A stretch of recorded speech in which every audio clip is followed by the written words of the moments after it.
And now, the pride of Westerville, Ohio, playing your host, coming in at a staggering 6 foot even. He is a 3 time JBBL League champion, a 1 time Oreo stacking champion, an all around swell human being. Give it up for Chris Capel.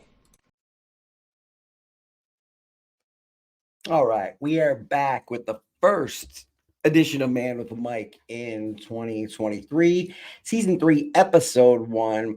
And if you didn't know, those JBBL years, we almost got kicked out of the league because we liked the Reds uniforms when they had the cutoff sleeves. So we cut our sleeves off and we were the Orioles back then. And wore the jerseys under. Like my dad was no longer allowed to coach after that. It is kind of hilarious. In the Oreo stacking contest, that's a family thing. My brother won one year and won a Sony Walkman. Every time we'd be on long car trips and be like, hey, man, let me get that Walkman. Be like, should have thought of that when you were stacking Oreos. I won 4 tickets to a Reds Giants game. So that was cool. Anyways, what I want to talk about today is just the overall health of the hobby going into 2024. Prism just dropped. A lot of good things happening, a lot of bad things happening, a lot of scammers, the CGC, comic stuff. You haven't seen that, go check out Sports Card Radio. But something that they were talking about that I really want to discuss is the Prism prices. Like you're looking at $200-$300. Well, first off, boxes are $800-$900 depending on where you're getting them for a box of Prism football. Unless you're getting a low numbered CJ Stroud or maybe even Bryce Young or like a color blast Mahomes, like there's like 0% chance of getting your money back. I mean, I know every time you open something is a huge gamble. But it's to the point where it's out of hand. Like I usually buy the Topps flagship just because I enjoy opening, 500 cards, and base cards are just worthless now. If you look, a raw, a PSA 10 Jalen Hurts base rookie is going for like $20, and they probably cost that person $18 to grade it unless they got it on some kind of special. If you're pulling a CJ Stroud right now, and I think I looked, they're going for $50-$60, you sell that immediately if you got a base card. You're going to grade it unless you put a rush on it. It's going to come back in 2 months. Season's going to be over. You're going to be the off season. Cards are going to go down. Then you're going to have to wait till like July to sell it.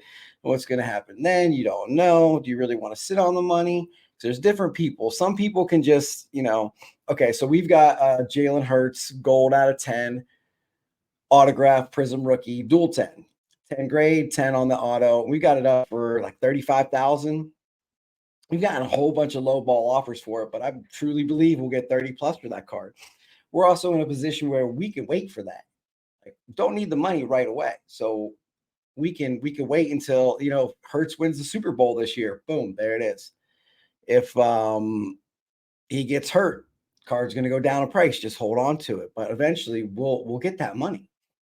And in the hobby, in the way it's going nowadays, it's just like people don't want to collect. They just want to sell and then reinvest and then sell and reinvest. I brought in my sweet Cody Bellinger PC today because I want to show Josh, the other guy we do the other show with. It's, in 2018, there were a lot of great guys to pick from, and I chose Cody Bellinger. You know what? I have lost a lot of money, but also I have a really cool Cody Bellinger collection. So that's all relative to how you think and how you approach this. I know guys who collect Bishop Sankey cards, guys who collect Christian Hackenberg cards, guys who collect Josh Rosen. Like, collect what you like. I mean, if you can make money on the side, that's great. And I saw a post this morning that says, hey, man, I feel bad. I ordered a whole bunch of Prism Megas and blasters with the hope just to resell to make some money. Now they're just sitting on Target shelves. Like, is that a bad sign? Like, yeah, that's a bad sign. This isn't 2020 anymore. You could buy a $20 box and sell it for $80. They're sitting on the shelves readily available, or they're on the Target website readily available. Why would I pay you $30 for something I can get for 20 on Target? Like, just why would I do that? Maybe you're going to hold them for a couple years, but is that really what you want to do? You want to hold on to a couple of Prism boxes to make $40 in 3 years? or you're just going to open them and hope for the best. Maybe you get like a pink or something like that, or whatever the color of the megas are this year. But if you're ripping those cards and you're getting the good rookies in the base, sell them immediately. If they look good and they're low numbered, or you're not getting an autograph of CJ Stroud or Bryce Young or Will Levis. Like, you're not getting that in this product. It's not there. It's weird that it's one of those years where they all sign with Fanatics. So Panini is not putting out autographs of the top guys that you want. You really want to pay $900 for a box where you have a 0% chance to get a CJ Stroud auto? I sure don't. I'd rather go buy a bunch of Patrick Surtains or Cortland Suttons on eBay, and then get back around to it, and spend my money on singles, and then be able to do it that way. Well, imagine the things I can get for $800. I bought a 4/6 dual Peyton Manning John Elway autograph for $318. I can almost have 3 of those instead of a box of Prism. Like, at my local card shop here, they have a Peyton Manning Super Bowl inscribed jersey, and I could buy that instead of a box of Prism. Like, what would you rather have as a collector? Like, Peyton Manning's my guy. I'm a Broncos fan. Would you rather have an autographed, like, authentic jersey with a Super Bowl inscription from your guy, or a box of Prism? I understand that breakers are the way to go now. They even had a thing out on Facebook yesterday. I think Banjo Breaks put it out, of who has the best prices for compared to the boxes and what you're getting them for, and yada yada yada. Like, truth is, like, these guys are getting them for like $300 a box and selling them for $800-900 a box. And maybe people don't want to hear that, but that's not what we're doing. We don't have a distribution or an allocation at the moment. But that's, Eloy the GOAT. He tells you all the time. He'll be transparent, and people don't like that. That this is what people are paying to get these boxes. Then this is what people are paying to sell them. And it's no different than any other industry. Like, you can make a mattress for $100 and sell it for $900. It's simple supply and demand. You're going to sell for what people are willing to buy. If people are still willing to buy the box for $900, they're going to sell for $900. If people aren't willing to buy it anymore for $900, it's going to go down to $400. We've seen that a whole bunch of times. But also, like, the 2020 product costs more now than it did when it came out because of the rookie class. I mean, you got Burrow, Herbert, Tua, Justin Jefferson, CeeDee Lamb, my guy Jerry Jeudy's in there. I mean, I got a Jerry Jeudy 1-of-1 autograph printing plate yesterday for $15. $15. Like, that's you can't even buy a blaster for that. So singles are the way to go right now for the collecting standpoint.